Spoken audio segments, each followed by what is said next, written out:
I'd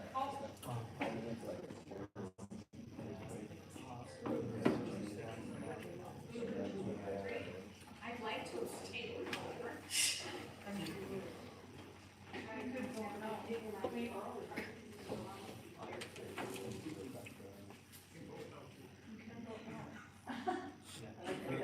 I'm not doing Thanksgiving. All right, we're gonna, good evening, welcome to regular school board meeting, for Monday, June 10th. I'm gonna go ahead and call this meeting to order. Sharon, roll call. Dubay, here. Green. Here. Rock. Here. Leathers. McAllister. Here. Sorensen. Here. Young. Here. Please stand for the pledge of allegiance.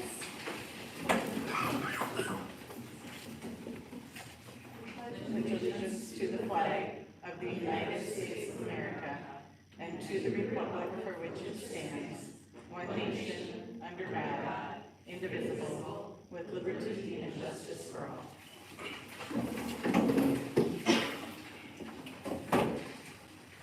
We have an agenda in front of us. Can I get a motion to approve tonight's agenda? Motion by Carol, second by Cece. Any discussion? All those in favor? Aye. Anybody opposed? Motion passes. Any delegations this evening?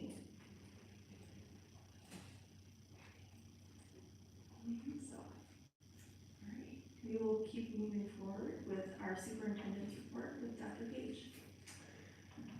Thank you, Chair Cade, members of the board. This is my report for June 10th, 2024. First, a couple things. Oakland's very own Alyssa Morgan has been selected as the 2024 Austin Rotary Club's Educator of the Year. Alyssa will be recognized and honored at the Rotary Annual Luncheon on June 24th. I want to congratulate Michael Gary, who will become our new student school board representative in the fall. Looking forward to having Michael join us, and also want to thank our other students that applied for the position. I want to extend my sincere thanks to the Dawson High School staff and board members for organizing and attending the 148th commencement week. So this evening was truly exceptional. It was evident that a lot of hard work and dedication went into making it a memorable event. So thank you. As a superintendent, but also a parent that evening, thank them for creating a wonderful experience for our graduates, their families, and the entire Austin High School community. It was a great evening that will be remembered fondly by all who attended, so thank you. Our summer projects in summer school are well underway. We've been around town, we're seeing fruits of that work, so thank you to Joe Adamson and all of our summer school staff for getting the ball rolling on the second season of the school year. Congratulations to Jeff Anderson, was announced as the Section 1 AA Boys Tennis Coach of the Year. And we had two of our students, Chuck Bowl and Alani Therabon, who are participating in state championships in golf and in track. I believe golf starts tomorrow.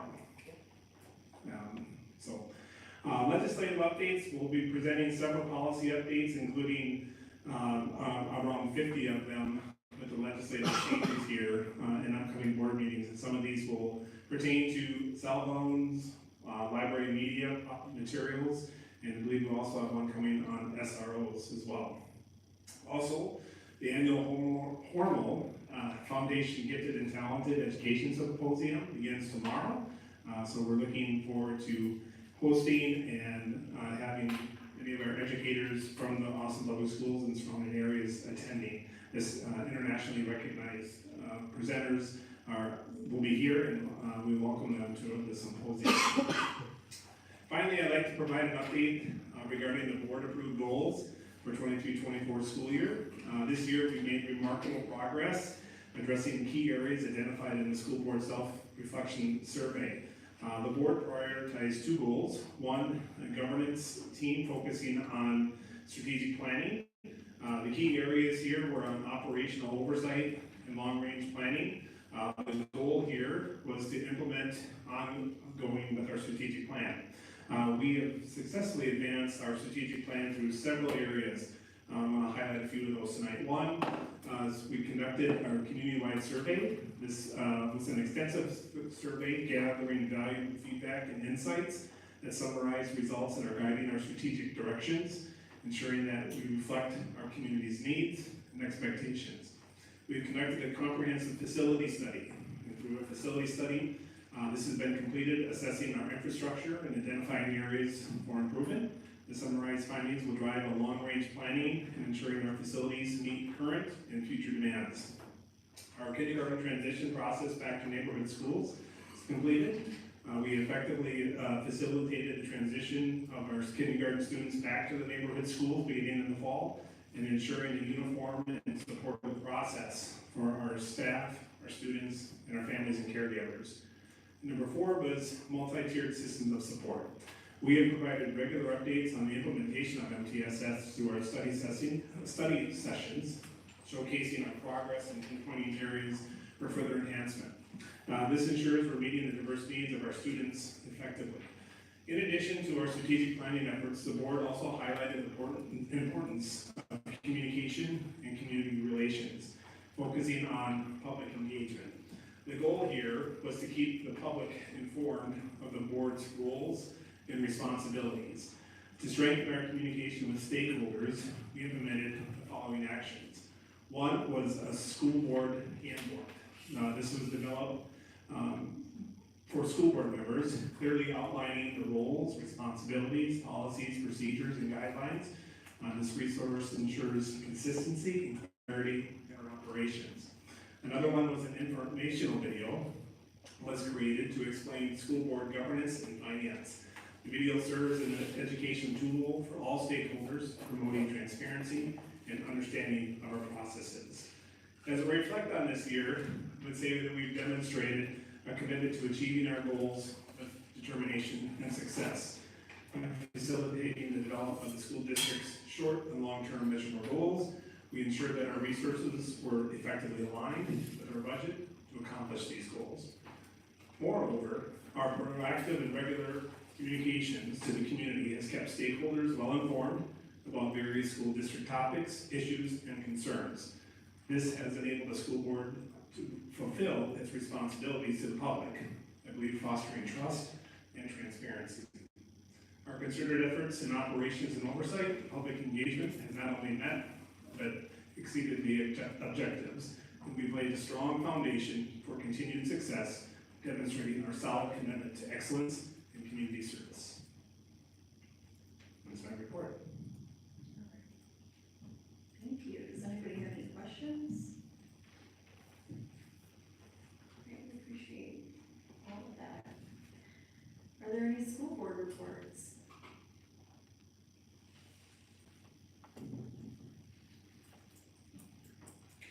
I just wanted to give a huge thank you and shout out to everybody that was involved in the commencement. It was, it looked flawless from my point of view. I'm sure there were all kinds of things that, you behind the scenes thought maybe could have gone better, but I thought it was phenomenal. So thank you to everybody, job well done, and congratulations to all the 2024 graduates and their parents.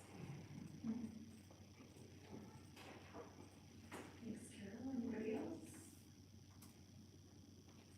Okay. Our next action item is our consent agenda.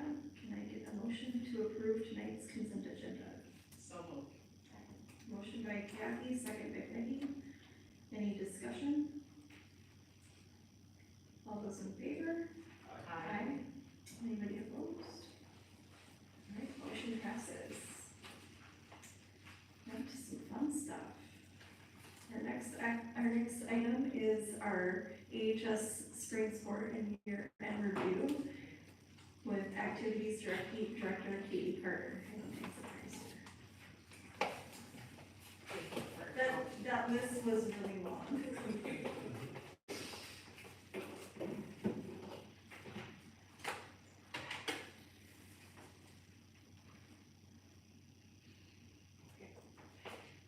Board's here today. Dr. Page, I'm here tonight just to give you a report of our spring sports season and just some end of the year review from 23-24. I had two coaches show up, Nancy Jones and Gabe Nelson are the head coaches of our boys and girls track team. I'll give some data and then I'm gonna let them come up and just give a brief summary, and then the rest of the season coaches sent me a little summary to read on their behalf. We had 46 male participants, 63 female participants in grades 9 through 12, and I believe we had a couple move-ups from 8th grade, is that correct? A couple. Head coaches, as I said, Gabe Nelson and Nancy Jones. Our assistant staff comprised of Becca Bryson, Robin DeClerc, Travis Lane, Andrea McKeegan, and Nicole Shute.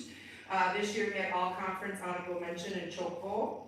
She also qualified for the state tournament, as Dr. Page mentioned earlier, in the 100-meter hurdles. I'll let Coach Jones kind of tell you about that experience in a second. We had 2 academic all-state award winners in A.B. McKeegan and Emilio Kay, and then the girls team achieved an academic gold this season. So at this time, I'll call Nancy and Gabe up and they can kind of give you a little summary of the season.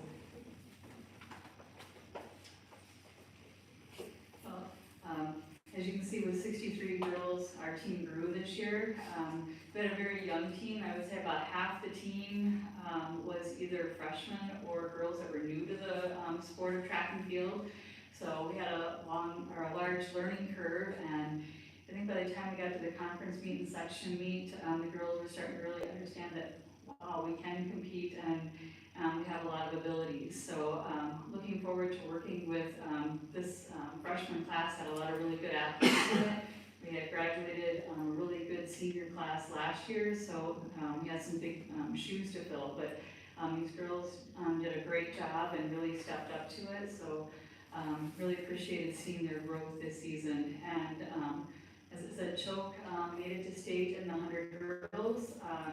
She went from 16.09 last year down to a 15.67, and she's third all time on the Austin top 10 list. And one of the really big ones at the section meet was a freshman, Lily Oke. She jumped up to fourth all time in the triple jump, and as my freshman, had a 2-foot PR in triple at sections and jumped 34 feet. So that was really nice to see those kind of breakthroughs happen for them. So we do have a lot of promise coming, and as you can see, to get academic gold status as a team, how they calculate that is you take your grade point averages of your athletes that are competing at the section meet, and the top 10 of those athletes, and I think we had 23 that competed at sections, you average out those grade point averages, and the girls came up with 3.83 and we needed 3.75 for academic gold. So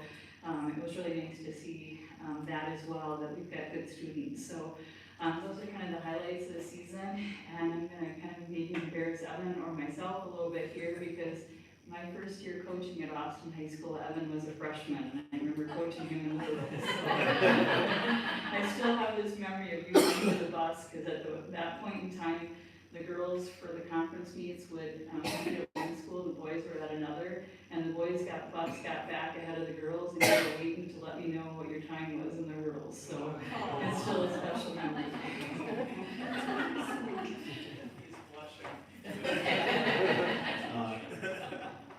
The boys team, while being a little bit smaller, we are growing in numbers, and 75% of our team was freshman or sophomore level. So we'll have a lot of students returning next year. And of that group, 2 individuals and 1 relay actually brought their way on to the Austin top 10 all time.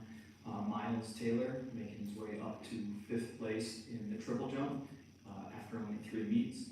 Isaiah Kabine in the 300 hurdles made his way up to 10th. Very close, and he almost went to state as well. It was 0.02 of a second. 0.02 for Isaiah, and 0.11 away from the state standard qualifying time. And then we also had a group of sophomores that ran the 4x1 relay, and they made their way up to 5th place all time. And that was sophomores, they have so much room for growth, so we're definitely looking forward to some bright things in our future. And we're also looking forward to hosting the conference championship in the spring of 2027, so keep your eyes peeled for that.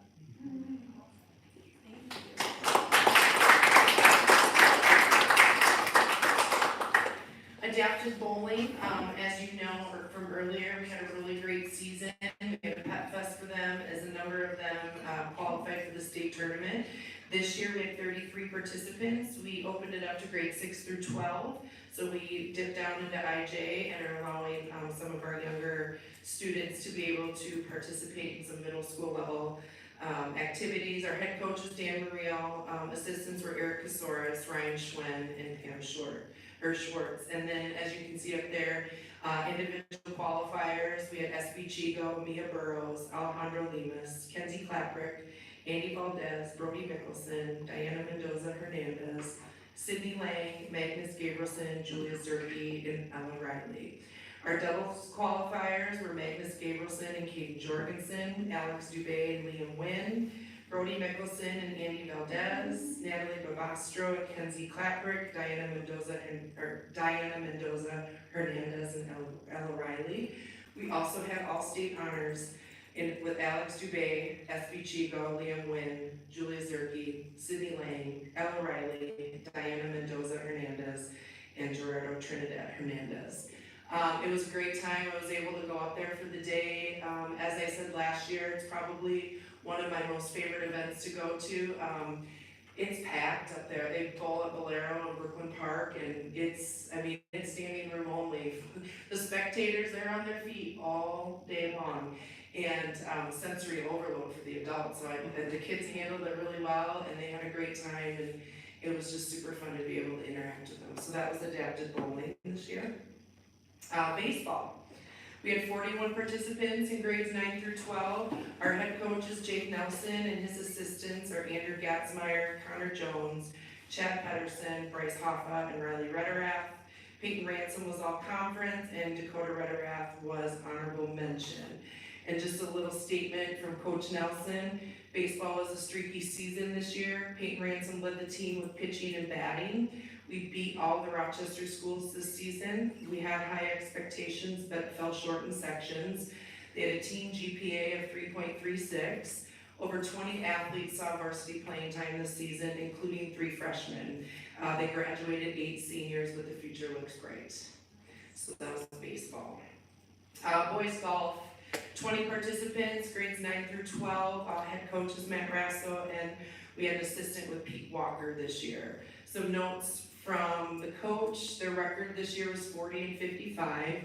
Highlight: they had a second place finish at the Hayfield Invite, and that was their first competition of the season. They had a season scoring average of 333 as a team. Their season low was a 311. They scored that twice, and their state ranking was 104th out of 308 schools. At sections on day 1, they shot a team total of 316. They missed it by 1 stroke of making it to day 2 as a team. 3 individuals qualified for day 2 of sections. Cale Tupy shot a 73.81 for 154. He placed 11th at the section meet. He missed state by 2 strokes. Isaac Anderson went 78.79 with a total of 157. He placed 18th. And then Elijah Kruger, 81.76 for a total of 157. He placed 19th out of 60 golfers. Some individual PRs this season: Cale Tupy shot a 73 the first day of sections. Isaac Anderson shot a 72, Colin Berg had an 80, and Owen Rourke had an 80. Next year, he has his top 4 players returning, still looking to find more consistency, and they need to perform better at our 2 Big 9 conference tournaments. So that's boys golf. Boys tennis. 17 participants in grades 7 through 12. Head coach is Jeff Anderson. Assistant coach Mark Henderson. As Dr. Page mentioned, Coach Anderson was selected as the 1AA head coach of the year for the section. And we had Cole Hebrink. He was all conference, and he placed 3rd in the Big 9 meet as well. Just some notes from Coach Anderson. The boys tennis team had a good year. Our overall record was 4-11, but that was good enough in our section to get a home playoff match, as they were the number 7 seed. We lost that match to a tough Winona team in the section quarterfinals 4-3. We had lost to them earlier in the season by the same score. At the Big 9 tournament, we had 2 doubles teams make it to the consolation finals. where they finished sixth, and Cole Hebrink was seeded number 4 and finished third, losing to the eventual champion in the semifinal, and then defeating a player he had lost to early in the season in the third place match. At individual subsections, where we bring 2 singles players and 2 doubles teams. Cole Hebrink was seeded number 2 and held his seed to make it to day 2 of the tournament. In the section final, Final Four, he seeded number 4 and lost the first match to the eventual state champion from Mayo. In his third place match, he defeated number 3 seed from Mayo, which allowed him to play for true second. He lost to a senior from Lakeville North in that match. To finish third in our section is an amazing accomplishment, and Cole just finished his sophomore year. Cole Hebrink was named to the all-conference tennis team that's voted on by the coaches and represents the 24 best players in our conference. Marcus Castro was awarded Academic All-State. This was given to senior players who have a cumulative GPA of 3.75 or higher and are a contributing member of the varsity team. We're still a young and growing team with 8 of our top 10 being 10th graders. We only had 1 senior on the team. We'll work hard in our summer program to keep getting better and are looking forward to better seasons in the upcoming years. So this boys tennis. Softball, we had 34 participants in grades 8 through 12. Head coach is Lisa Lay. She was assisted by Chelsea Brosma, Bobby Joe Richards, and Jennifer Madsen. We had 2 all-conference honorable mentions in Kate Crouch and Quinn Osgood. From Coach Lage, we had a great season, winning more games than we had the last 3 years combined. We played competitively in our conference and section. This year we brought up 8th graders to our program to develop a C squad, which allowed us to have 3 levels of play. This benefits our program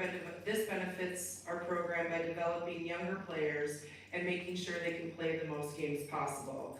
The girls played as a team and showed great growth in performance and character. And in their second section game, they played Byron for the double elim, and we were leading to the bottom of the 5th, and then they tied it up, and we went to 9 innings, and we lost in the bottom of the 9th. So it was a good game. It was really competitive. So they had a good season. Girls golf, 14 participants, grades 7 through 12. Head coach is Dave Brown. We had all conference with Alani Thuravong and Sydney Lewis, and Alani, as Dr. Page said again, she will be competing in day 1 of the state tournament tomorrow, and Wednesday is the state tournament. From Coach Brown, girls golf had a banner year in 2024. Although weather played a big part in our season this year, we still managed to accomplish things that no Austin team has done in 15 years or more. Several of the highlights: they were invited to compete in several exclusive invitational golf tournaments throughout the state. They set the school record for low score when they shot a team score of 339 on April 30th at the Austin Country Club. They finished 4th overall in the Big 9, the highest finish in nearly 20 years. Had 2 individual golfers make all conference with Sydney and Alani, both are freshmen by the way. Qualified as a team for the second day of sections. This also has not happened in nearly 20 years. Alani was the first girls golfer since 2009 to qualify for the state tournament. Likely the most impressive part of our season was that our team consisted of mostly freshmen. For every meet we participated in this year, we played 5 9th graders out of 6 total players. The future's bright for girls golf indeed. So that was from Coach Brown. And then just to round out the year with some data. So here's some unduplicated data that Corey Haugen compiled for me. So what you see in the graphs is this year's number, and then in the red and the green, that is either how we have improved or declined a little bit from last year. So activities, which are clubs, we were up, so we gained a few this year in 23-24, and then I'll just kind of give you a second just to kind of see, what categories we dipped in and where we kind of increased. Overall, I was really pleased with that. It's just nice to see that kids, want to be involved, whether it's competitive athletics or just being involved in clubs and activities. Here's the athletic data, unduplicated. So we went down 13 from last year, for a variety of reasons. Just some people, student athletes that I've talked to, the time commitment of being a multi-sport athlete, or just, you know, as they get older, I think they see sometimes the writing on the wall with younger talent, and they make choices, and that's where it's at. And, you know, we're getting competitive, and, you know, cuts are made and teams are formed, so it's just individual choices. But it's nice to have this data just to kind of plan for the next year forward and see how we can increase participation. This overall, and you can take a look at it, this is everything broken down by our clubs and our activities, and it gives you a snapshot, grade 7 through 12, with our activities, the grade, the diversity, free reduced lunch with a grand total. So as you can see, you know, the incoming freshmen, we don't have any data from last year, but our population went up. We increased in single sport athletes, we were down in dual, and we're down in tri-sport athletes. And then for your time, if you want to, there's just a comparison from last year to this year. And then these are our coaching needs so far that we have coming up for the next season. Austin High School, we're in need of 2 assistant football coaches and 2 9th grade boys basketball coaches. And then at middle school, for the fall, Ellis needs a handful of football coaches, a couple volleyball coaches, a cross-country coach, and a boys soccer coach. So that's kind of what we're working on over the summer to fill those positions. And then finally, just some department highlights. Just the continuing success of our program, sending teams and individuals to the state competitions. It just shows their commitment and their dedication, and it's really nice to be able to brag about our programs, you know, each season. So we really look forward to that. We had some new programs this year, the AASA Club, Austin's African Student Association. We're in the process of having something put together for you to review for them to become an official sanctioned school club. They've had quite the membership, averaging probably 25 to 30 participants a meeting, so that is really growing. And again, it's the freshmen, that group was formed by a freshman, and so the leadership in that grade level is quite impressive. Non-official clubs, we had a couple of teachers, you know, do a board game club and a D&D club, Dungeons and Dragons. Just more opportunity for kids to be involved and have a place to be after school. Pending new sanctioned sport, boys volleyball. Minnesota State High School League SALT committee member, Reese Norton, she was on the State High School League committee. It's the student advisory leadership team for the State High School League. So Reese is able to go up to the league office, and they help in planning and giving a voice from the students' perspective of what they would like to see, you know, at the State High School League and changes made. Our banners were updated over the last summer, and this summer we will have some more updates to add to those. We got new scoreboards this year. We tried a cashless ticketing purchase option through Infinite Campus. 2 free sports physical offerings. So we've always had mail, but then All Thing Clinic at Riverland, they joined in, and so there was a second opportunity for kids to get free sports clinics. That was kind of in partnership too with Christy Beckman and the Success Coaches. We had interpreters there, so that kind of reduced that language barrier. We had a district student council day and leadership conference at Shakopee High School.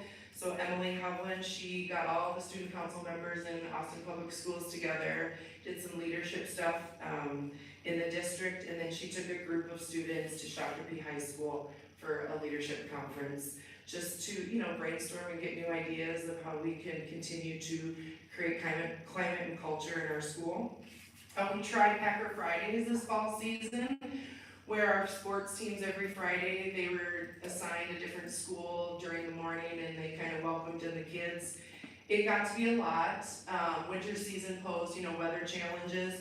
So we're gonna kind of restructure that and see how we can continue that. There was a lot of good positive feedback from staff and just the kids loving to see the big kids down there hanging out with them.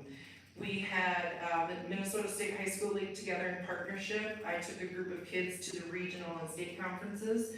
So again, just giving them the opportunity to engage with students from statewide, just to learn about each other and just initiatives and help grow our kids as leaders. We had offerings for our sixth grade students and some middle school sport athletics this year. The Hormel Food Insecurity Project during the winter season, they donated 270 snack bags for teams during the winter season for away games. And then we had signing days for 4 athletes this year. So that is our spring season and end of year report. Do you have any questions?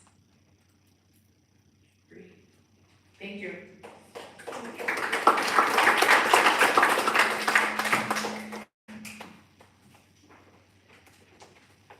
go to our committee. Oh, you're putting it all the way up there. Okay. I think your next several agenda items, I think we have a fun one next. Next item on our agenda is our request for the approval of boys volleyball as an official AHS sport.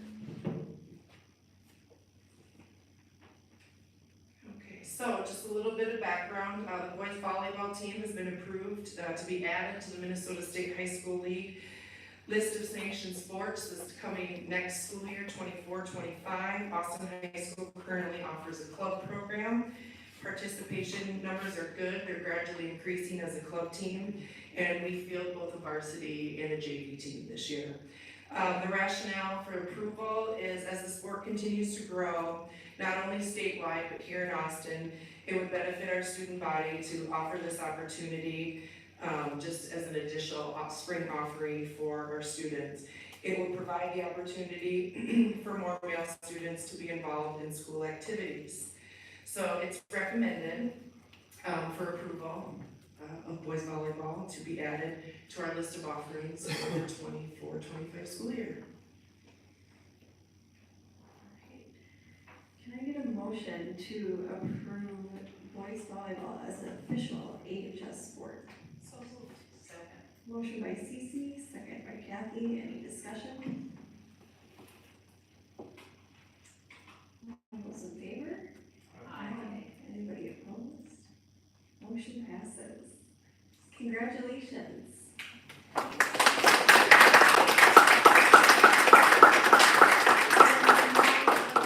Some volleyball players in the back. Does anybody have anything that they want to say?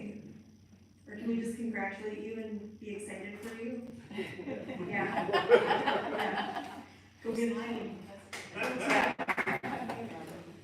Congratulations, you guys. All right. Our next action item is a request for the approval of a cooperative agreement with Lyle High School for girls hockey.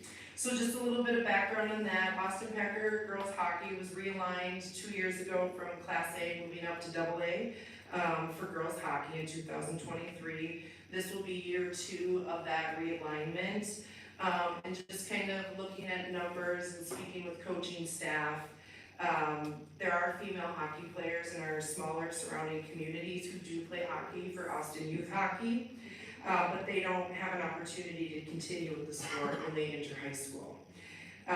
So just the rationale, the co-op will allow more girls to continue to play hockey, grow our numbers for the high school program, and continue to provide those extracurricular programs for kids. So it's recommended for the approval for the application for the State High School League to co-op with Lyle Public Schools starting with the 24-25 year. All right, can I get a motion to approve the cooperative agreement with Lyle High School for girls hockey? Oh, Carol, moved fast. Motion. Is there a second? So moved. A second. Peggy second. Any discussion? I have a question. Yes. So with the co-op situation, will Lyle be footing part of the bill for the lease levy or the expenses for the program? At this point, I think it's just the participation fee and then any equipment that they would have to provide on their own. We supplied jersey and breezers and a good portion of the equipment, but when we co-opted with Blooming, I believe it was just the co-op fee that the State High School League charges. They would have to provide their own transportation to Austin and then to get here also to ride the bus to go to away games.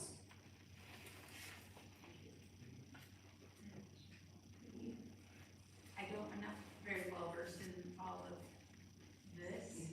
So we had the agreement, we didn't want to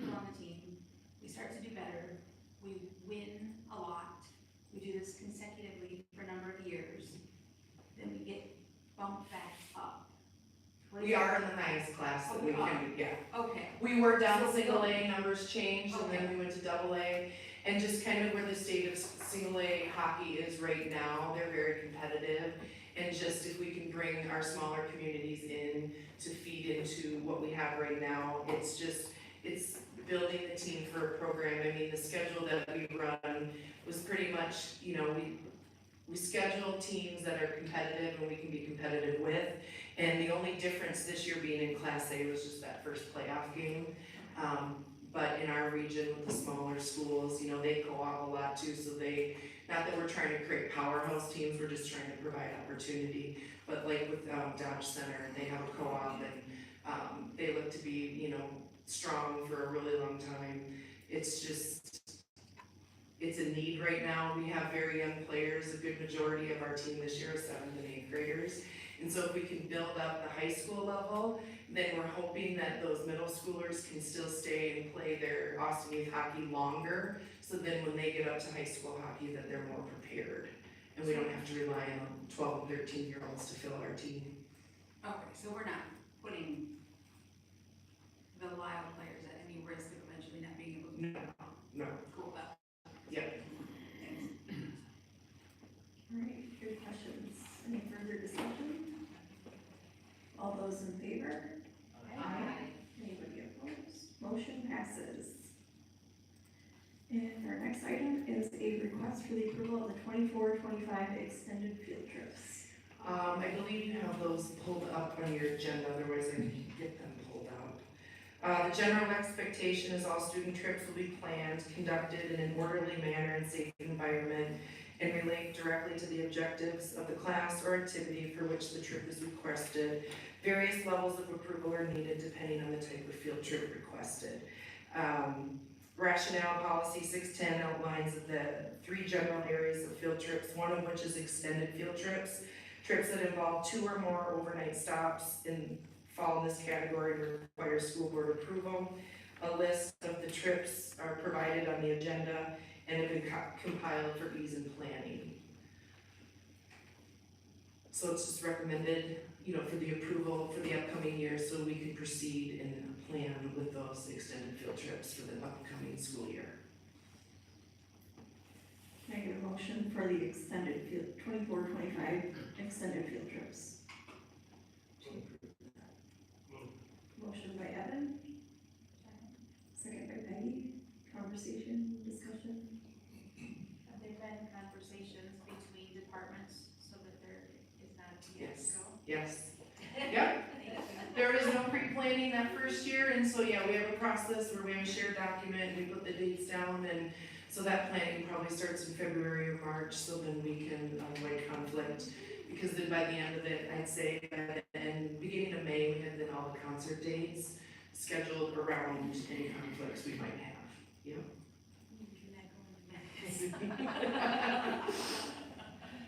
Thank you. You're welcome. Alright, any further discussion? All those in favor? Aye. Anybody opposed? No? Any word from our rural travelers right now? They leave tomorrow. Oh, good, safe travels. Spain France and Spain. and Spain. Thank you. Great, thank you. Great.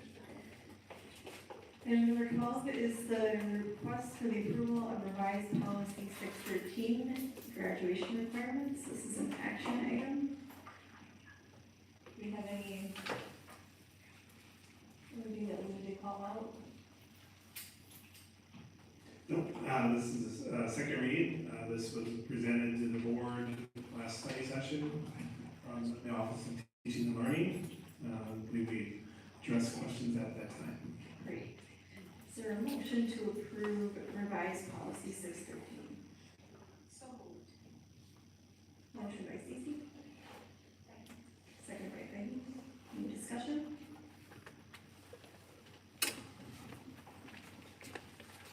All those in favor? Aye. Anybody opposed? Motion passes. Our next item is the is certification for updated district population estimate. This is also an action item presented by Community Education Director Jennifer Lawhead. Chair Day, Superintendent Page, I have an action item for you tonight. The Minnesota State Demographer's Office released their 2023 district population data, and due to the population growth, the Minnesota Community Education Programs now qualify for additional revenue. So I'm asking you to consider this motion. Whereas the Independent School District 492 has experienced an increase in population from the 2020 census figure of 29,379 to the current census figure of 30,059 as determined by the state demographer. Be it resolved by the School Board of Independent School District 492, the census figure of 30,059 be certified to the state demographer for approval of use in the 2024 payable 2025 revenue calculations.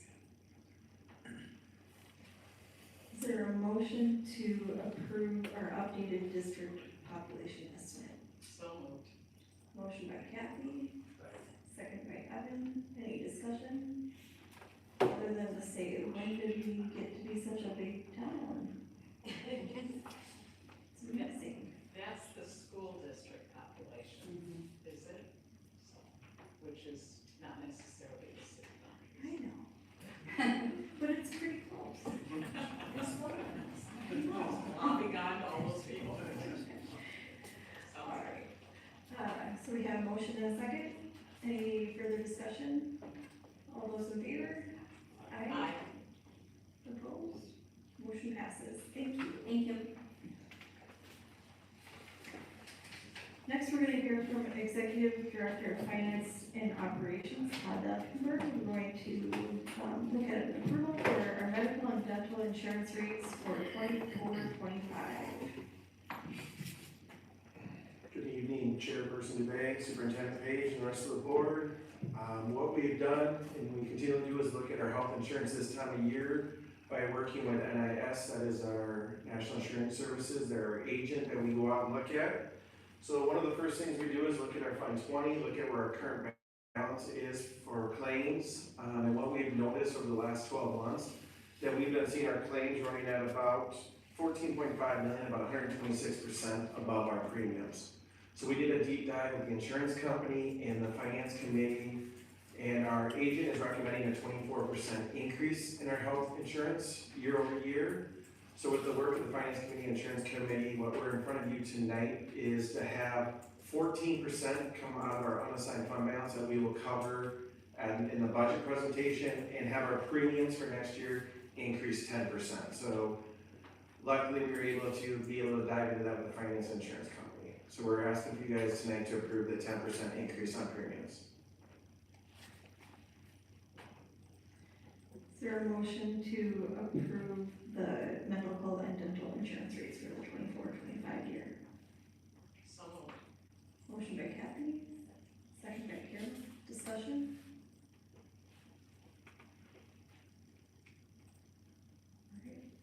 All right. All those in favor? Aye. Anybody opposed? Motion passes. Next action item is our request for the approval of workers' compensation renewal for the 24-25 school year. Thank you. As you know, workman's comp insurance protects the business owners from claims by employees who get hurt on the property. So again, we work with a company called USI. They go through, they look at our claims, and to reduce the lost time, we have a nurse line and all that we work with. We've had a few claims over the last 24 months that have been catastrophic, and so as a result of that, we have what is called a modifier.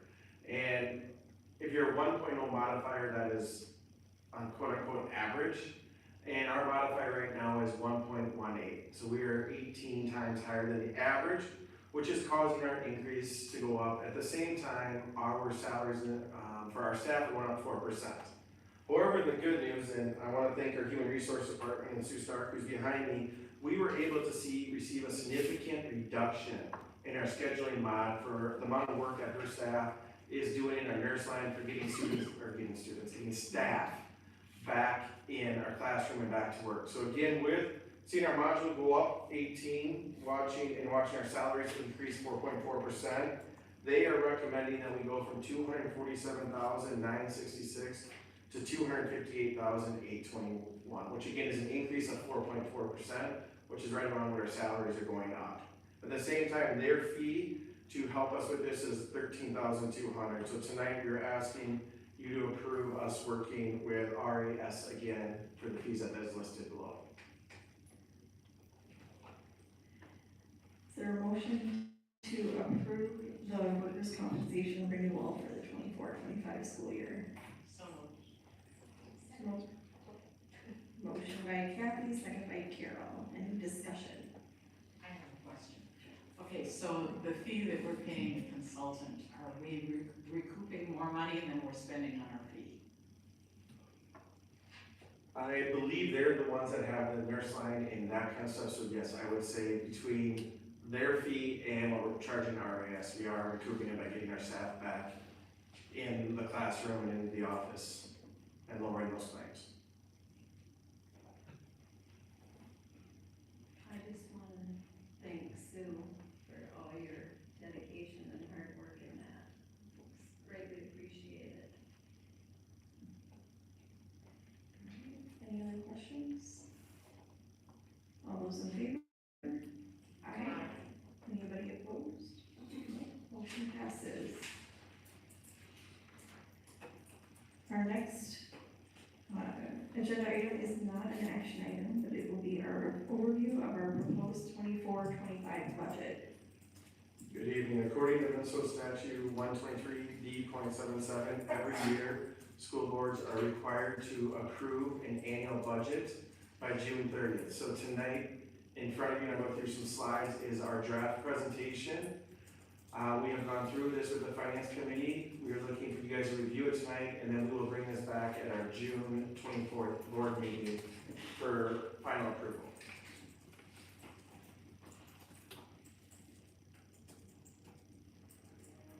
So again, as we're here, looking at our mission, inspire, empower, and accelerate. Right now, the strategic priority number 4 is what we're looking at is excellence in resource management, but know that 1 through 4 are all covered in the slide deck that we're going through tonight. And our core values, again, one of our things is we're trying to be responsible with the public funds, and we're going to communicate tonight and help everybody learn what school finance is. So here, where I start with my presentation is I always want to lay out the assumptions. And why we put the assumptions out there so that when we go back in October, November and do a revised budget, we can look back and say, were these assumptions correct or what changed from adopted budget to the revised budget? So the first thing we always look at is our enrollment. Right now, we are taking a conservative approach on this by looking at the historical averages over the last 5 years. We look at the seniors leaving, the kindergartners coming in, the transition throughout the year, and this year we've seen a change. Usually by now we've seen a little bit of a decrease in our enrollment, but we have not seen that decrease right now.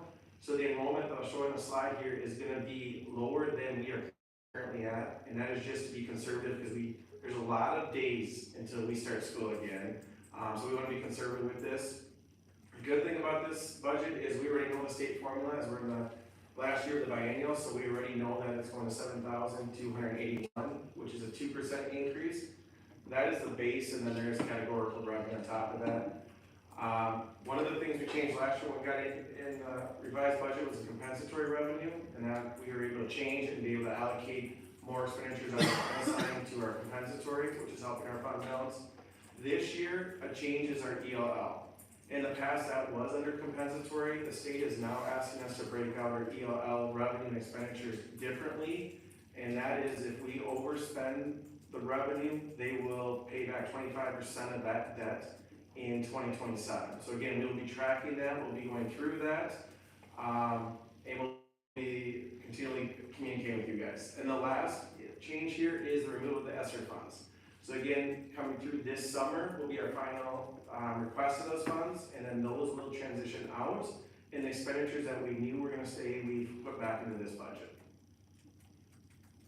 So as we look at expenditure assumptions, one of the things in here is all the approved negotiations. That includes the negotiations that you guys approved during your consent for executive directors and directors not exempt in that.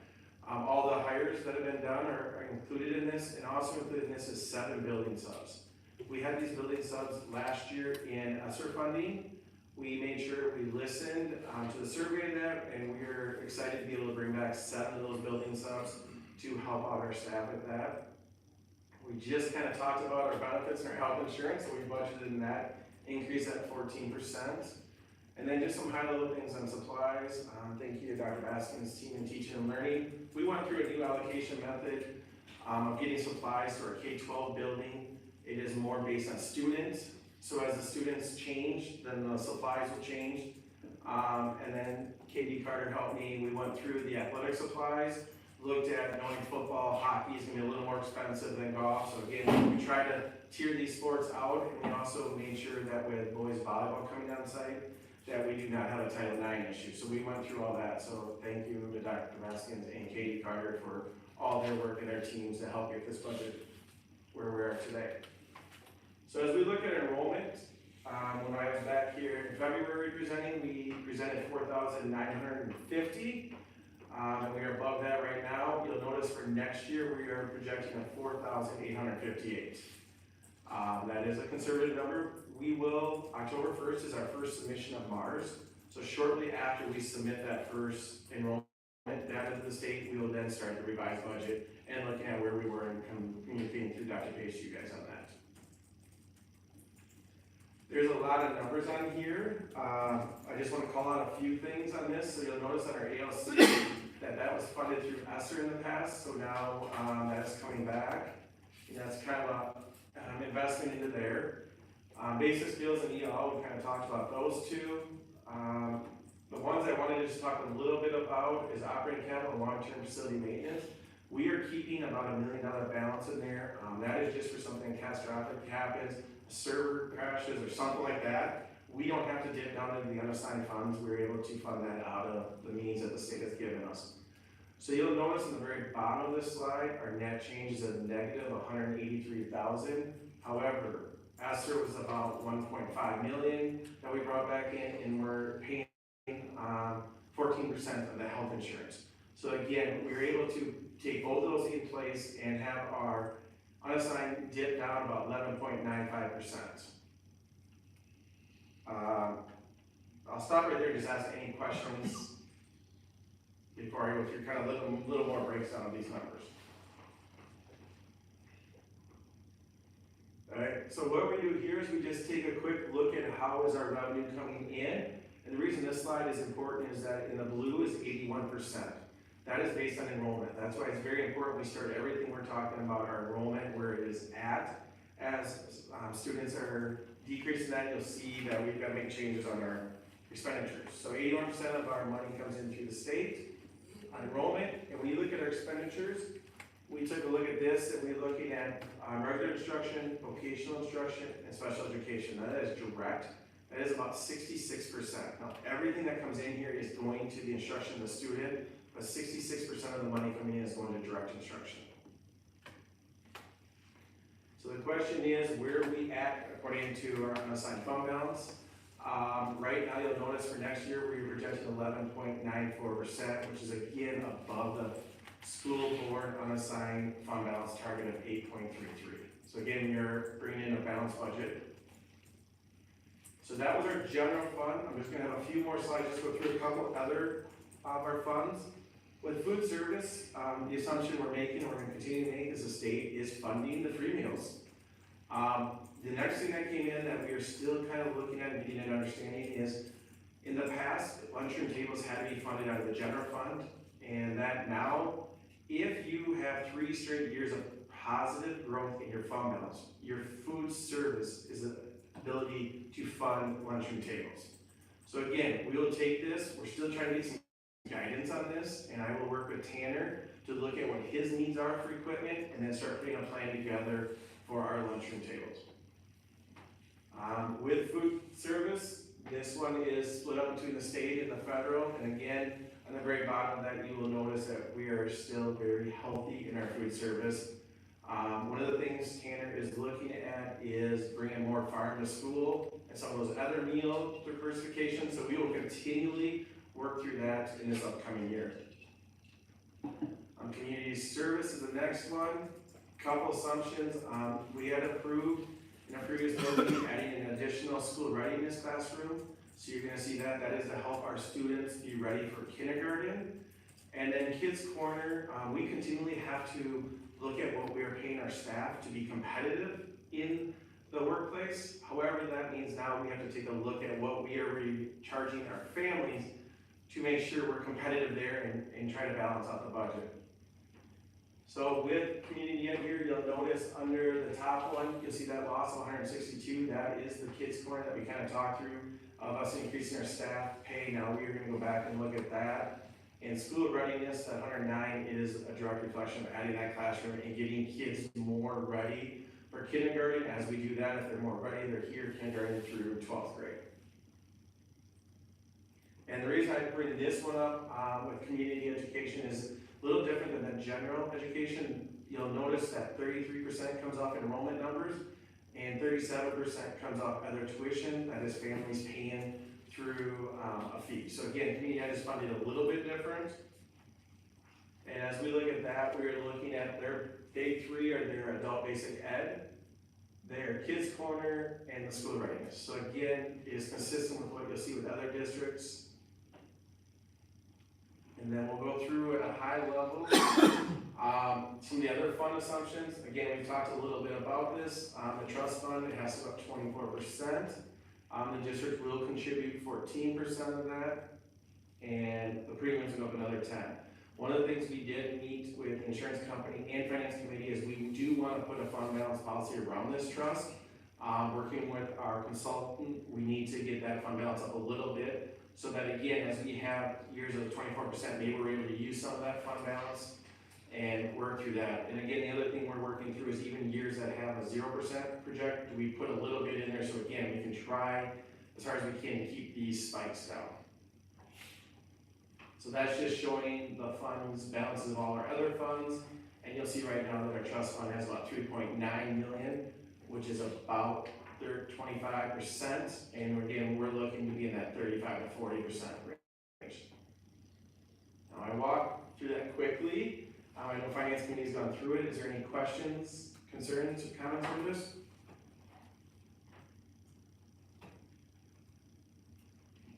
I have a quick question. I'm happy to see that we're thinking about a policy for fund balance for insurance. Do you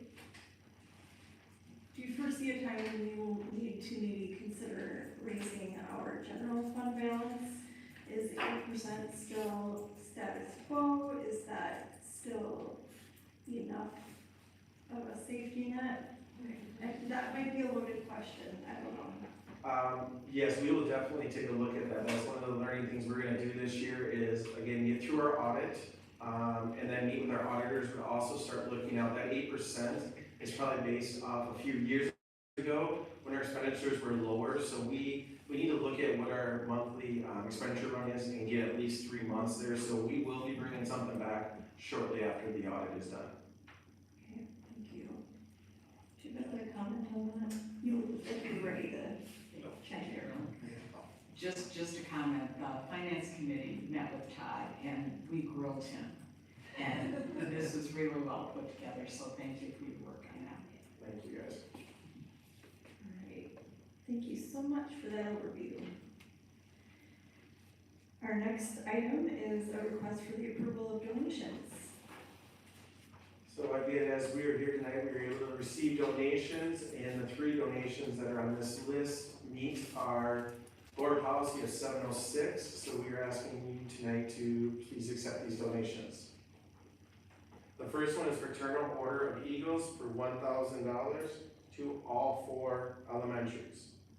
Austin Area Arts, $850, Ellis Middle School Art. VFW Post 1216, $200, Banfield Elementary. I'd like to thank all these guys for their donation. Thank you. Can I get a motion to approve the donations? Second. Motion by Peggy, second by Cece. Any discussion? All those in favor? Aye. Anybody opposed? All right, motion passes. Thank you. from our Executive Director of Finance and Operations, with an update on the dome. So our last conversation tonight is in 2015, Austin and community partners worked together to invest in the construction of the Packer Dome. Cost about $5.2 million. So what we wanted to do tonight was just walk through high-level update on how this year went with the dome as far as utilization, our financials, and then also just talk about some high-level upcoming expenditures. The dome timeline, we were able to put it up on November 11th. We opened it for walkers and rentals on November 20th, and then takedown was May 5th. Being new to this district and watching this through text messages, I can't thank Joe Adamson and his team enough for the process of taking that thing down in one day, the amount of man hours he has to manage, and how smooth that thing went. So again, I want to really thank Joe and his team for that great day. One of the things with the change with COVID is we're not really having members checking in and out on the average number of walkers, so this is more of a high-level estimate. Right now, we're looking at Monday through Friday, about 60 individuals walking. It remains about the same as in prior years. Saturday and Sunday, you'll see that drops down a little bit to 40.